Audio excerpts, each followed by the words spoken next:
Shalom, shalom, bien-aimé dans le Seigneur. Que le Seigneur te bénisse et que sa grâce et sa faveur soient avec toi. Nous voici encore dans une nouvelle vidéo dans laquelle nous parlerons de l'amour. Qu'est-ce que c'est que l'amour? Pourquoi l'amour? Et quels sont les avantages ou inconvénients qui arrivent dans la vie de l'homme quand il a l'amour ou quand il n'a pas l'amour? Si vous avez votre Bible, vous pouvez prendre la Bible dans le livre de Jean chapitre 3, le verset 16. La parole de Dieu nous dit ceci, car Dieu a tant aimé le monde qu'il a donné son Fils unique, afin que quiconque croit en lui ne périsse point, mais que ce dernier ait la vie éternelle. Voici ce que la Bible nous dit. Voici ce que les Écritures nous disent. Que Dieu a tant aimé le monde et qu'il a donné son Fils unique afin que quiconque croit en lui ne périsse point, mais que ce dernier ait la vie éternelle en forme de Dieu. Qu'est-ce que le Seigneur voudrait nous faire comprendre à partir de ce message? Pourquoi le Seigneur permet à ce que un tel écrit soit et que demain cela soit une source de bénédiction pour plusieurs personnes qui liront, qui comprendront et qui vivront à partir de cette parole en forme de Dieu. Ce soir, j'aimerais que nous comprenions que le monde n'a pas été créé par un hasard. Le monde n'a pas existé parce qu'il fallait que le monde existe, non. L'existence du monde est venue à partir de l'existence de quelqu'un. Et cette personne à partir de qui l'humanité est parvenue à l'existence, elle s'appelle l'Éternel Dieu des armées. C'est celui-là qui a créé le monde entier. La parole nous dit dans Genèse qu'au commencement, Dieu créa les cieux et la terre. Et quand nous lisons encore dans le même livre de Jean dans lequel nous venons de lire la parole, en Jean chapitre 1, le verset 1 nous dit quoi? Au commencement était la parole. La parole était avec Dieu et la parole elle-même, elle était Dieu. Et cette parole qui était Dieu, qui était au commencement, a créé toutes choses par sa personne qui est la parole. Et de cette personne est sorti tout ce qui existe aujourd'hui qu'on peut réaliser. Le ciel, la terre, les étoiles, les animaux, la mer et tout ce que nous voyons. Cette parole au sein de laquelle toutes choses sont parvenues à l'existence, il est arrivé un temps où cette parole s'est manifestée à l'endroit de l'humanité tout entière comme chair.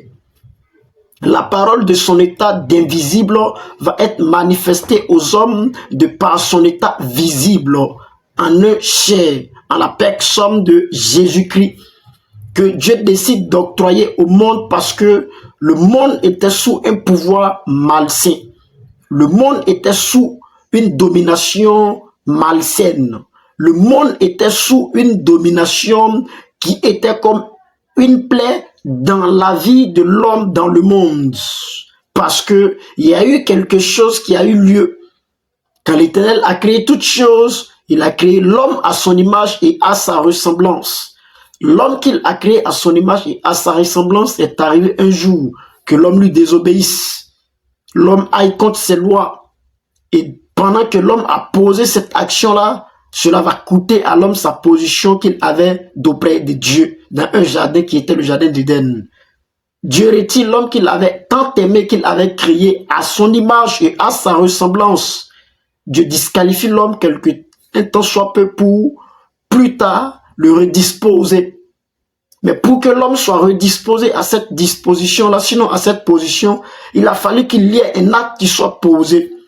C'est en cela que le Seigneur va réaliser quel était le plan à partir duquel la barrière qui était entre lui et l'homme pouvait être ôtée, sinon le péché d'Adam et d'Ève. Dieu a regardé parmi les anges, Dieu a regardé parmi les archanges, le Seigneur a regardé parmi les légions, le Seigneur a regardé parmi les chérubins. Il n'a pas trouvé d'ange capable de pouvoir accomplir cette œuvre de rédemption. Le Seigneur n'a pas trouvé un chérubin capable d'accomplir cette œuvre de rédemption. Et il va trouver qu'il était bon que lui-même il vienne en chair pour pouvoir être comme un sacrifice réparateur de la délivrance de l'homme. Et le Seigneur va accepter de détacher une partie de lui qui était son corps qu'il va envoyer sur terre. Et quand cette partie de Dieu vient sur terre pour le salut de l'homme, elle ne va pas choisir une position différente de la position des hommes. Le Fils de Dieu va naître comme toi et moi nous sommes nés. Le Fils de Dieu est sorti des entrailles d'une femme, comme toi et moi nous sommes sortis. Et quand il est sorti de l'entraille de cette femme appelée Marie, il a eu 10 mois comme toi, 12 ans comme toi et moi, 15 ans comme toi et moi, 20 ans comme toi et moi. Et à l'âge de 30 ans, le Fils de Dieu, sachant qu'il était venu pour une mission sur la terre, pas pour se bâtir une maison, pas pour lui-même se bâtir une vie, mais pour bâtir la vie de l'homme qui était cassé, il va décider, corps, âme et esprit, d'aller au secours de la vie de l'homme qui était en péril. Et regardez ce qui va suivre dans la suite de la vie de Jésus-Christ. Jésus-Christ ne va pas se donner du repos, il ne va pas se donner du temps, il ne va pas donner du sommeil à ses yeux, mais il va être engagé dans un combat selon lequel il ne devait pas perdre, mais il devait gagner afin que l'homme que nous sommes, nous soyons sauvés. Et le Seigneur va garder un amour en lui qui était plus que tout autre amour qu'on pouvait imaginer sur la terre. Allant partout, faisant du bien à tous ceux qu'il voyait, faisant du bien même à ceux à qui il n'était pas nécessaire, à qui qu'il fasse du bien, mais il était prêt parce qu'il savait que quiconque ne passait pas par lui ne pouvait toucher à sa délivrance ni à sa restauration. Un jour, pendant qu'il était en mission, il va rencontrer un homme qu'on appelle Bartimée, né aveugle de naissance. Et quand l'homme Bartimée entend que c'est Jésus qui est en train de passer, de son état d'aveugle, il va crier fortement. Quand le Seigneur a perçu la voix de Bartimée, il ne va pas dire, mais pourquoi lui qui est le Fils de Dieu, il est appelé par un aveugle? Mais Jésus va s'immobiliser, il va aller à la rencontre de l'aveugle, l'écouter et mettre dans le cœur de cet aveugle ce qu'il était nécessaire pour sa délivrance. Et cet homme va toucher au recouvrement de la vue. Et le Seigneur va se garder dans une telle position d'amour encore toujours, accomplissant sa mission jusqu'à être crucifié à un poteau à la croix de Golgotha. Et il va ressusciter le 3e jour, après 40 jours et 40 nuits sur terre, il va monter et il va s'asseoir à la droite de son Père. Alléluia. Gloire à Dieu. Je vais attirer ton attention un peu sur la vie de cette personne de Jésus-Christ manifestée à l'endroit des hommes. Regardez un homme un Dieu qui nécessitait pas, qui ne méritait pas de venir dans cette position pour la vie de l'homme, va se permettre de venir dans cette position-là. Pourquoi? Parce qu'il est un Dieu d'amour. Ce pour lequel le Seigneur a accepté de venir dans une telle position, ce n'était pas parce que l'homme méritait, mais c'était à cause de l'amour qu'il avait pour l'homme et que le Seigneur a accepté de venir dans une telle position. Église de Dieu, je vais te dire en ce soir, le nom du Dieu d'Abraham, de Jacob, est le nom d'amour. La première qualité qui définit l'Éternel Dieu des armées comme Dieu suprême, comme l'autorité le plus absolue, c'est à cause de l'amour qu'il a à l'endroit de chaque être humain qu'il a créé. Sans l'amour, le Seigneur n'existe pas et le Seigneur n'existe pas sans l'amour. Dieu ne se manifeste pas en dehors de l'amour et l'amour ne peut être manifesté en dehors de Dieu. C'est pourquoi je vais attirer ton attention en ce soir, frère. Autant que nous vivons, cherchons de l'argent, cherchons de quoi à nous vêtir, cherchons tout ce que nous voulons pour qu'on parle de nous, mais recherchons l'amour plus que toute autre chose. Parce qu'un homme qui trouve l'amour a trouvé l'Éternel Dieu des armées. Un homme qui trouve l'Éternel Dieu des armées a trouvé le véritable amour. Nous sommes dans les derniers temps. Il y a un enseignement que le Seigneur veut utiliser pour gagner ce monde qui est en péril à lui. C'est l'amour. L'enseignement sur l'amour. C'est pourquoi chaque enfant de Dieu doit s'efforcer à chaque moment de rechercher les enseignements qui sont basés sur l'amour afin de pouvoir évoluer dans le monde difficile dans lequel nous sommes. L'ennemi s'est levé, il a décidé de retirer l'amour dans le cœur de l'homme. L'ennemi s'est levé, il a décidé d'arracher la semence de l'amour que l'Éternel a mis dans le cœur de l'homme afin que l'homme n'aime plus son prochain. C'est pourquoi nous assistons aux assassinats, nous assistons aux massacres, nous assistons au meurtre. Pourquoi? Parce que l'ennemi veut que l'homme soit ennemi de son propre prochain. Mais le plan de Dieu pour les temps dans lesquels nous sommes, pour la race humaine, ce n'est qu'aucune nation est une autre nation, mais que chaque nation arrive à s'aimer soi-même et aimer l'autre nation qui est en face de lui. Alléluia. Alléluia. Tout ce que le Seigneur fait, il le fait par amour, il ne le fait pas par obligation. Si vous priez que le Seigneur vous exauce, ce n'est pas par obligation qu'il vous exauce, mais il vous exauce à cause de son amour, à cause de ce qu'il dit, il le fait, et ce qu'il fait est exactement ce qu'il a dit qu'il ferait. C'est par amour que le Seigneur travaille. Sans amour, le Seigneur ne peut pas travailler. C'est pourquoi je te dis en ce matin, toi qui m'écoutes, si vous voulez que le Seigneur fonctionne avec vous, si vous voulez voir le Seigneur aller à un niveau incompris des hommes, ayez l'amour en vous plus que toute autre chose. Là où il y a l'amour, le Saint-Esprit se sent en paix de pouvoir travailler. Là où il y a l'amour, l'Esprit de Dieu se sent en paix de pouvoir loger. Quand je parle de l'amour, il est dit dans Deutéronome chapitre 10, le verset 12, après que l'Éternel eut fait sortir Israël, maintenant qu'il désire, qu'est-ce qu'il désirait d'Israël? C'est qu'Israël l'aime de tout son cœur, en marchant dans ses voies, en l'aimant de tout son cœur, son âme, sa force et sa pensée. Je parle de l'amour à partir duquel personne ne peut nuire à votre intimité avec le Seigneur. Je parle de l'amour de l'homme rattaché à l'identité du Seigneur comme sa parole, à partir duquel l'homme lui-même se sent qu'il y a quelque chose de nouveau qui est en train d'émerger en lui. Je vais parler de cet amour que Jésus-Christ a eu à l'endroit de son Père, au point où il était prêt à obéir à son Père à chaque niveau, quel que soit ce que cela allait lui coûter. Mais il était prêt à engager sa vie parce qu'il sait que celui qui se confie en l'Éternel, celui-là ne sera jamais confus. Il est l'heure plutôt que tu ouvres ton esprit. Il est l'heure que ton cœur soit ouvert sur la révélation palpable du Seigneur. Quiconque prenant le nom du Seigneur qui n'a pas l'amour doit faire attention. Parce que tu mets ton âme en danger. Le Seigneur voudrait que son nom soit prononcé, mais véritablement par ceux qui l'aiment. Mais véritablement par ceux qui sont prêts à l'aimer de toute leur âme, de toute leur force et de tout leur esprit. Les temps dans lesquels nous sommes, Dieu ne veut pas les gens qui parlent beaucoup, mais le Seigneur veut des gens qui ont le véritable amour en eux. Je te dis en ce matin, toi qui m'écoutes, l'amour est plus grand que le ministère prophétique. L'amour est plus grand que le ministère évangélique. L'amour est plus grand que le ministère pastoral. L'amour est plus grand que le ministère du docteur. L'amour est plus grand que le ministère de l'apôtre. Et les temps dans lesquels nous sommes, il y a plusieurs ministères qui existent, mais l'amour n'existe qu'au travers de peu de personnes. Et la lutte que le Seigneur mène dans les temps dans lesquels nous sommes, c'est que l'amour soit dans le cœur de quiconque est appelé au ministère.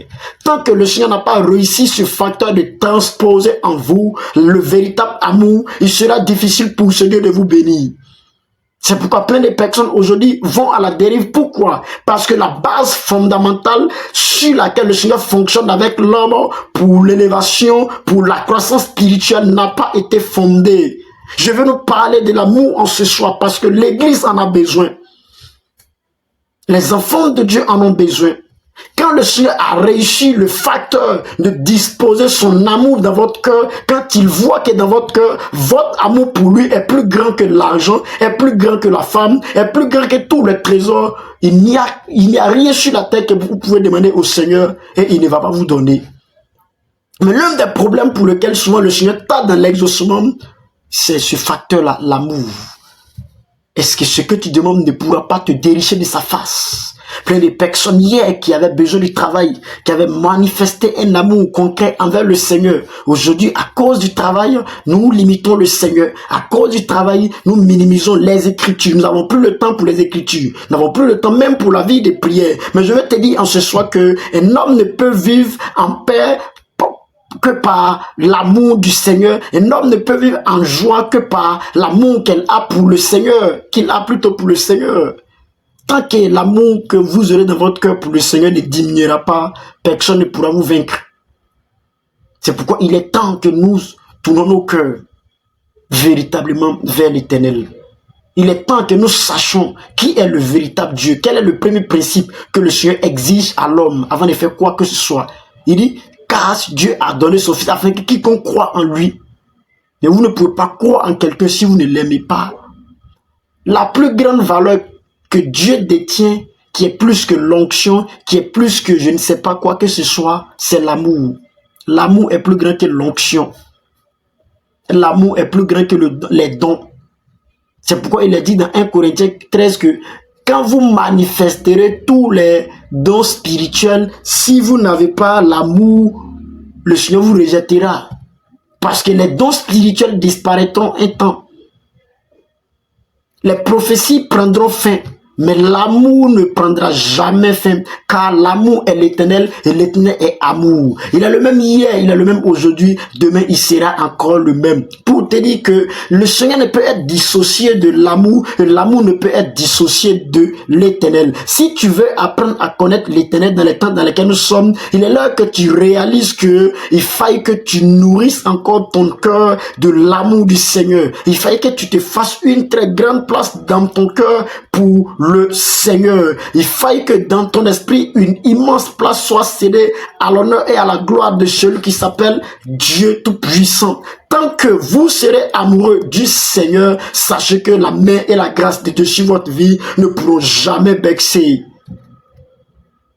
Tant que vous garderez l'amour du Seigneur intact dans votre cœur, sachez que le ciel vous reconnaîtra, lui, comme citoyen du ciel sur terre. Et Dieu ne peut pas évoluer avec toi. Écoute très bien.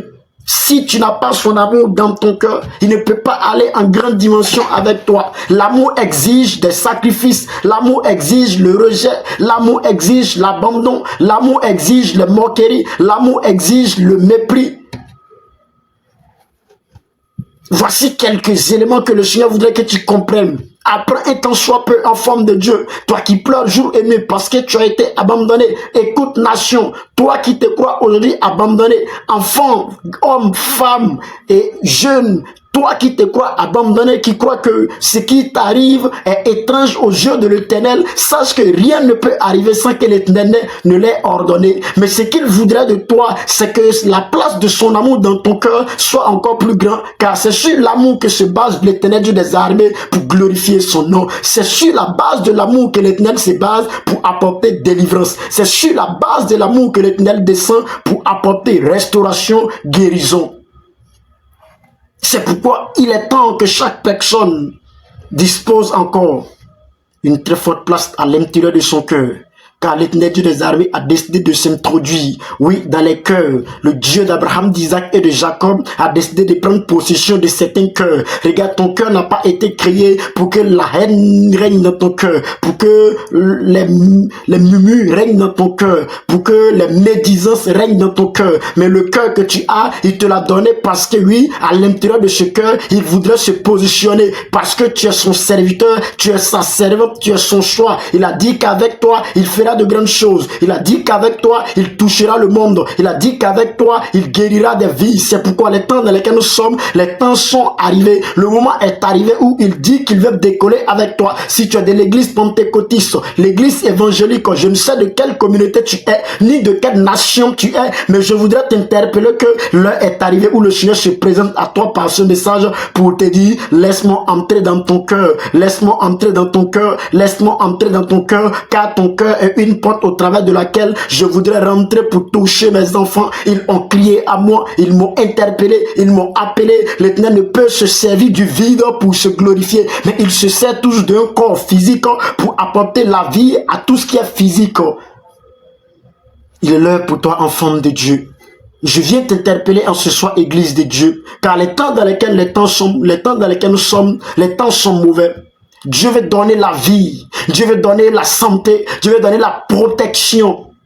Mais il veut des hommes et des femmes qui sont prêts, oui, à disposer leur cœur au véritable amour. Comme lui, il a aimé l'homme au point où il s'est sacrifié pour l'homme.